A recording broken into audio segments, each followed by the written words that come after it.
अस्सलामु अलैकुम वरहमतुल्लाहि वबरकातुहू। बिस्मिल्लाहिर्रहमानिर्रहीम। रब्बि इश्रह ली सदरी व यस्सिर ली अमरी वहलुल उक़दतम मिन लिसानी यफ़क़हू क़ौली। बच्चों, इंशाअल्लाह यूनिट वेक्टर है, नल वेक्टर है, इक्वल वेक्टर है। नेगेटिव ऑफ ए वेक्टर जो है वो हम इक्वल वेक्टर के साथ ही करेंगे, हालांकि नल वेक्टर से पहले नेगेटिव वेक्टर भी होना चाहिए था। चलिए बहरहाल उसको कर लेते हैं। सबसे पहले यह है unit vector.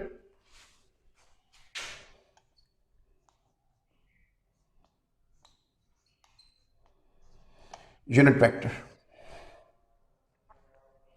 Number 1। Number 2 null vector.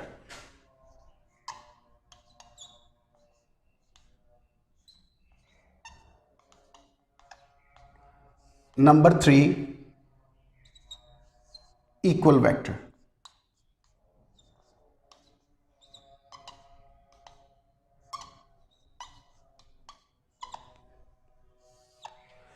ये तीन जो हैं टर्म्स को मैं अभी डिफाइन करने लगा हूं आपके सामने। यूनिट वेक्टर, नल वेक्टर और इक्वल वेक्टर। ये समझना ज़रूरी है क्योंकि इस चैप्टर को अगर आपने समझना है तो ये टर्म्स को आपको ये टर्म्स आनी चाहिए, अदरवाइज फिर आपके लिए कंफ्यूजन हो जाती है। सबसे पहले मैं कहता हूं यूनिट वेक्टर को, what is the unit vector. चलिए तो यूनिट वेक्टर की बात करते हैं।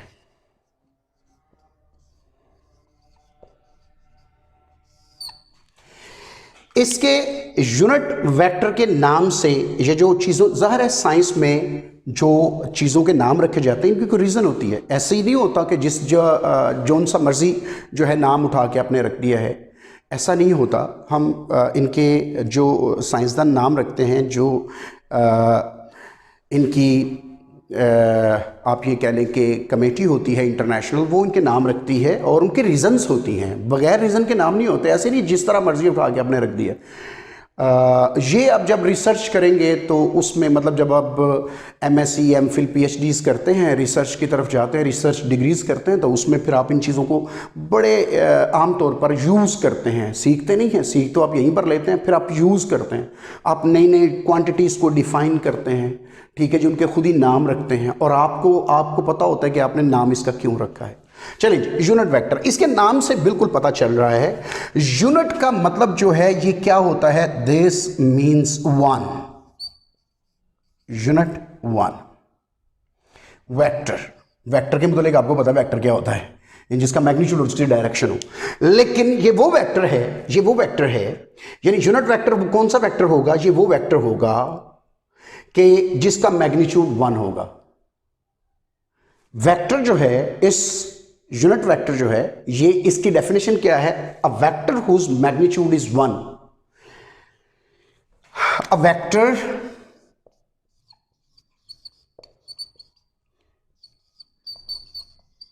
Whose magnitude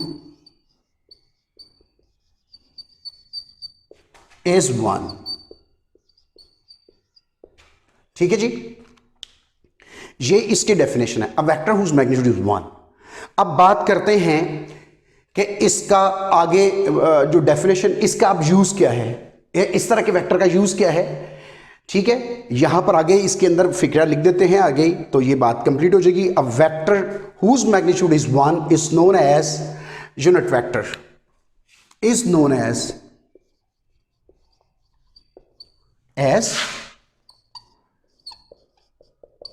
unit vector. ठीक है जी, ये तो इसकी डेफिनेशन होगी। अब इसका यूज क्या है, it is used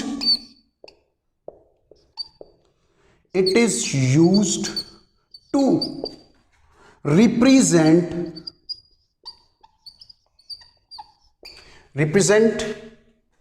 it is used to represent the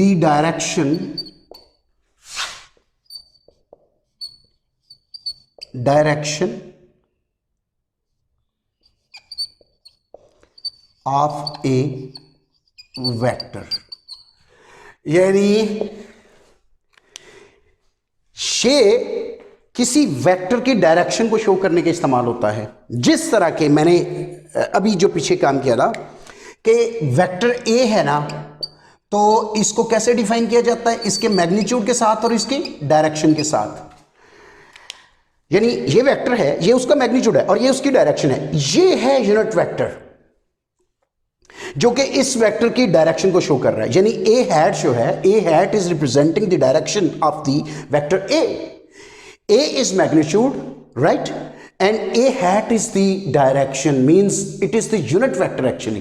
तो ये यूनिट वेक्टर है, यानी इसका मतलब ये है, ये इसका सिंबल है। यूनिट वेक्टर इज डिनोटेड, अब अगला आप फिक्रा लिख सकते हैं, it is denoted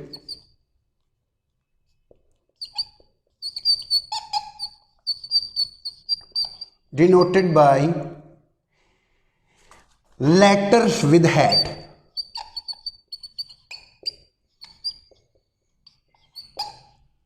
with cap भी लिख सकते हैं और हैट भी लिख सकते हैं। यानी लेटर, ये लेटर है, A is a letter with hat, यानी उसके ऊपर कैप होती है। ठीक है जी, चलिए जी, तो यूं हो गया। फॉर एग्जाम्पल जिस तरह के इसकी अब मैं लिख सकता हूँ मतलब बहुत सारी examples. B is a vector और ये इसका मैग्नीट्यूड है और ये इसका यूनिट वेक्टर होगा, यानी इसकी डायरेक्शन होगी। अब नेक्स्ट बात ये है कि अगर आपके पास वेक्टर है तो आप उसकी डायरेक्शन कैसे निकालेंगे, मतलब उसका यूनिट वेक्टर कैसे निकालेंगे। समझे बात को मैं क्या कह रहा हूं कि जब आपके पास एक वेक्टर है तो आप उसका यूनिट वेक्टर कैसे निकालेंगे। ठीक है जी, कई दफा ऐसा होता है कि वेक्टर आपके पास मौजूद होता है और आपको कहा जाता है कि इसकी डायरेक्शन बताएं, तो आप उसका यूनिट वेक्टर मालूम कर लेते हैं। तो हम यहां पर उसका यूनिट वेक्टर मालूम करेंगे। अब गौर करें जरा, ये वेक्टर है, ये उसका मैग्नीट्यूड है और ये उसकी डायरेक्शन है, यूनिट वेक्टर है। तो ये यूनिट वेक्टर हमने निकालना है, तो क्या करेंगे, अगर ये डिवाइड करे वेक्टर को, यानी if the vector is divided by B, यानी magnitude, if the vector is divided by its magnitude, यानी ये नीचे आ जाए तो इधर क्या रह जाएगा, ये इस साइड पर आपके पास यूनिट वेक्टर बच जाएगा। तो यूनिट वेक्टर की को कैसे हासिल किया जाता है, मालूम कैसे किया जाता है। To find the unit vector, the vector is divided with its magnitude, यानी अगर if the vector is divided with its magnitude we get the unit vector. ठीक है जी, इसको हम यूं भी समझते हैं। ये तो बात हो गई है। अब हम बात करते हैं जी, यहाँ पर दो नई इंटरेस्टिंग चीज़ें आएंगी, वो यहीं पर मैं करके आगे निकल जाऊँगा, क्योंकि यूनिट वेक्टर में ये बताना ज़रूरी है। बुक में खैर इतनी ज़्यादा डिटेल में उन्होंने नहीं बताया, लेकिन क्योंकि पेपर में आ जाता है इसलिए मैं यहाँ पर वो बात थोड़ी सी कर जाता हूँ ताकि आपको इसकी मुकम्मल डिटेल की समझ आ जाए। तो फर्ज करें ये वेक्टर मैंने कैसे लिखा है, मैंने आपको पहले दिन बताया था कि ये वेक्टर जो है मैग्नीट्यूड फॉर्म में, क्योंकि इसमें मैग्नीट्यूड होता है, और इसी वेक्टर को मैं, ये वेक्टर बी है, इसको मैं कंपोनेंट फॉर्म में भी लिख सकता हूं, यानी ये वेक्टर है, इसके कंपोनेंट्स हो सकते हैं। फर्ज करें ये वेक्टर 2 डायमेंशनल है। अगर वेक्टर 2 डायमेंशनल है तो मैं इसको लिखूंगा बी एक्स, पहला इसका कंपोनेंट होगा एक्स, क्योंकि मैं ये कहूंगा कि ये वेक्टर जो है ये प्लेन में है, ये प्लेनर वेक्टर है, यानी प्लेन में है, यानी 2 डायमेंशनल वेक्टर है। और इसके ये किस प्लेन में है, एक्स वाई प्लेन में है। एक्स वाई प्लेन में होने की वजह से इसका पहला कंपोनेंट एक्स होगा और दूसरा कंपोनेंट वाई होगा, क्योंकि ये एक्स और वाई प्लेन में है, इसलिए इसके दो कंपोनेंट जो हैं वो एक्स और वाई होंगे। ऐसा भी हो सकता है कि ये वाई जेड प्लेन में हो। अगर ये वाई जेड प्लेन में होगा तो ये वाई और जेड होंगे, और अगर ये जेड एक्स प्लेन में होगा तो ये एक्स जेड होगा। यहाँ पर एक्स होगा, यहाँ पर जेड होगा, ये यहाँ पर जेड लगा दें, यहाँ पर एक्स लगा दें, तो वो आप 2 डायमेंशनल वेक्टर जो है वो लिख लेंगे। मैं यहाँ पर 2 डायमेंशनल वेक्टर की एग्जाम्पल लेने लगा, लेकिन you can even take the example of the 3 dimensional vector, right. तो अगर आप मुझे कहें तो मैं यहां पर 3 डायमेंशनल वेक्टर की एग्जांपल ले लेता हूं ताकि आप बात समझ आ जाए। चलिए हम इसको कहते हैं कि ये वेक्टर जो है this is the 3 dimensional vector, no problem, हम इसको 3 डायमेंशनल से कर लेते हैं और 2 डायमेंशनल जो है ना उसको बाद में समझ लें। ओके, अब डेफिनेशन क्या की है हमने, यानी ये एक वेक्टर है, इसका हमने यूनिट वेक्टर निकालना है।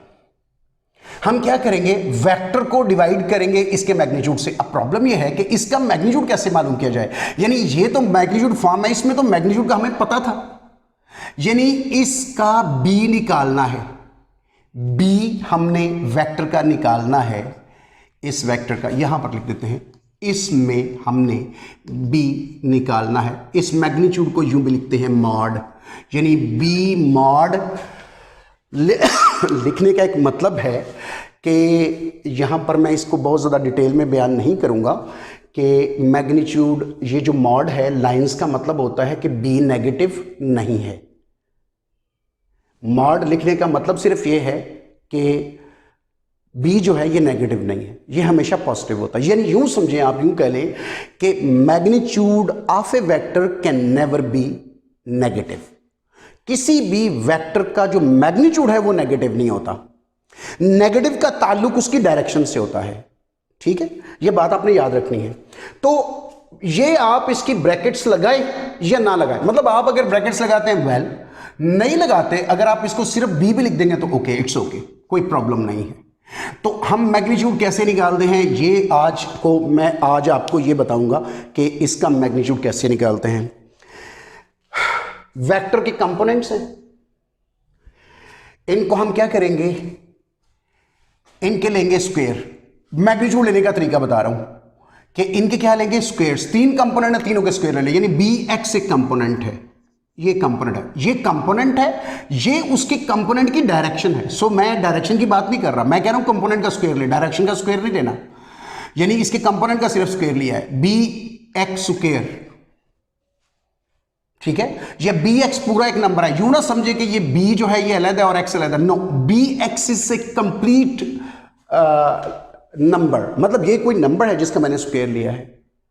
ठीक है, तो बी एक्स का स्क्वायर ले लें, बी वाई का स्क्वायर ले लें और बी जी का स्क्वायर ले लें। जितने कंपोनेंट, अगर 2 हो कंपोनेंट तो 2 का स्क्वायर ले लें, अगर एक कंपोनेंट हो तो 1 का स्क्वायर ले लें।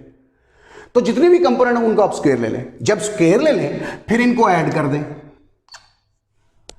जब इनको ऐड कर दें तो फिर इनका अंडर रूट ले लें।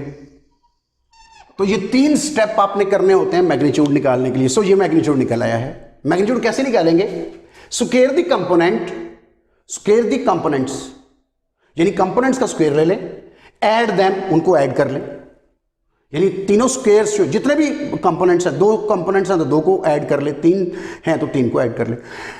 कंपोनेंट्स हैं, square the components, add them and then take under root. Square the components, add them and then take under root. Magnitude निकालने का तरीका मैं आपको बता रहा हूं, square the components, add them and then take under root, you will get the magnitude. और ये मैग्नीट्यूड कभी नेगेटिव नहीं होता, ये आपने दिमाग में बिठा लेना है। ये वो चीज़ है जो जिंदगी में कभी भी आपने नहीं भूलनी कि वेक्टर का मैग्नीट्यूड जो है ये नेगेटिव नहीं होता।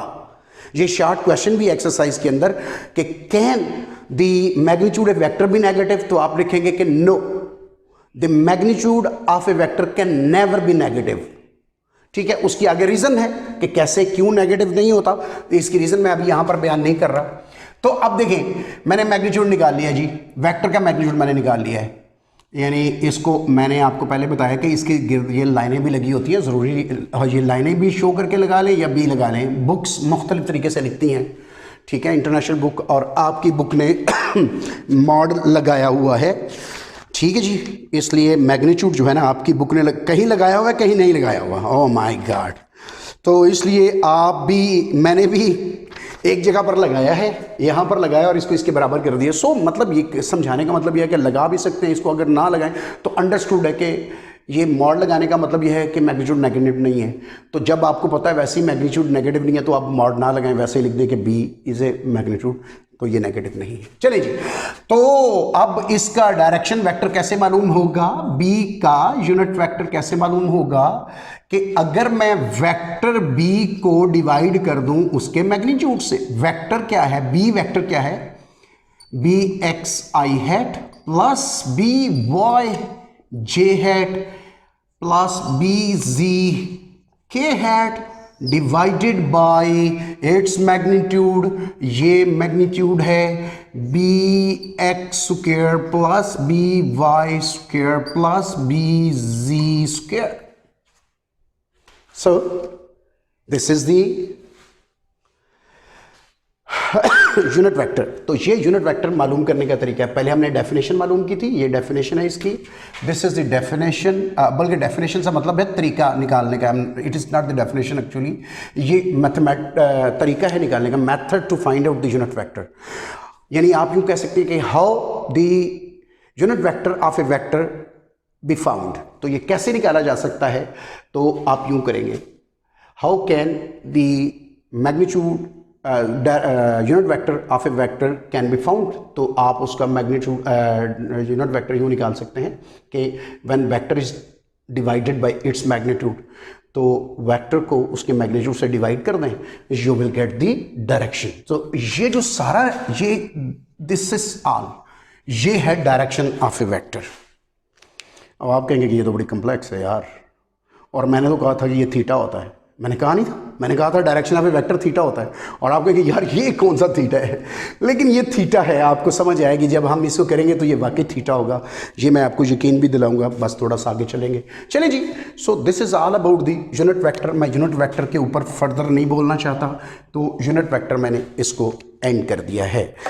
और नेक्स्ट मैं अगली बात करता हूँ नल वेक्टर। ठीक है, अब हम नल वेक्टर की बात करेंगे। नल वेक्टर,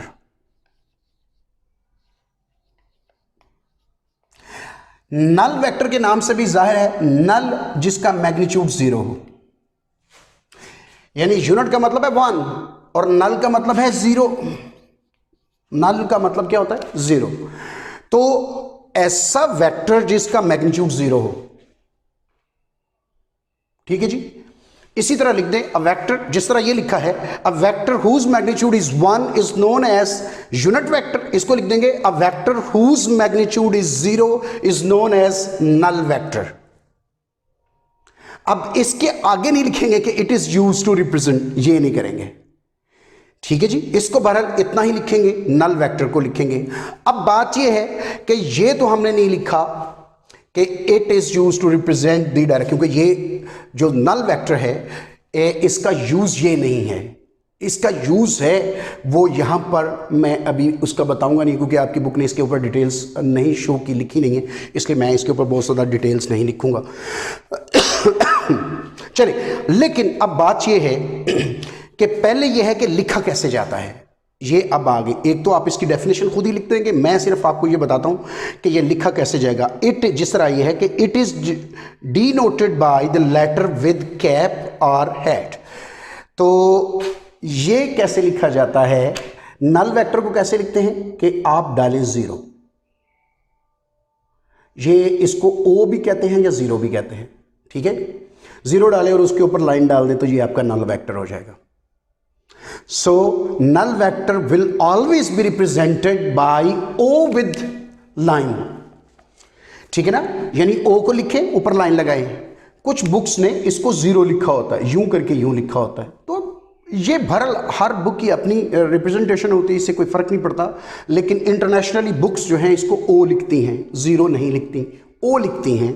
इंग्लिश लेटर है O नल वेक्टर के लिए। चलिए जी, अब अगली बात आ गई कि ये मैंने रिप्रेजेंट कर दिया, पहले ये कर दिया, फिर ये तो लिखना नहीं है, ठीक है जी, और फिर ये उसको शो करना है। फिर अगली बात है कि मालूम कैसे किया जाता है। अगर आपके पास एक वेक्टर है, फर्ज करें suppose you have a vector A, यानी ए वेक्टर की बात, चलिए सी कर लेते हैं यार, अब ए बी हो गया है आज, अब हम अगली बात करते हैं। Suppose we have a vector C and we want to find out the null vector, we want to find out the null vector। अगर आप नल वेक्टर मालूम करना चाहते हो तो क्या करें, इसका c का नेगेटिव ले लें, c का नेगेटिव ऑफ ए वेक्टर निकालें।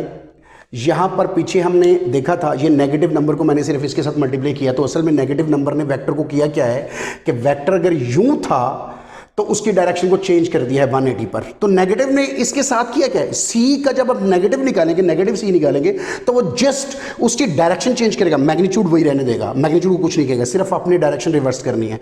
उसकी जो भी डायरेक्शन होगी उसमें 180 ऐड कर दें, ठीक है जी। तो उसकी, या यूं कहते हैं कि उसकी डायरेक्शन रिवर्स हो गई है। तो अब व्हेन, अब ये वेक्टर है, ये इसका नेगेटिव वेक्टर है।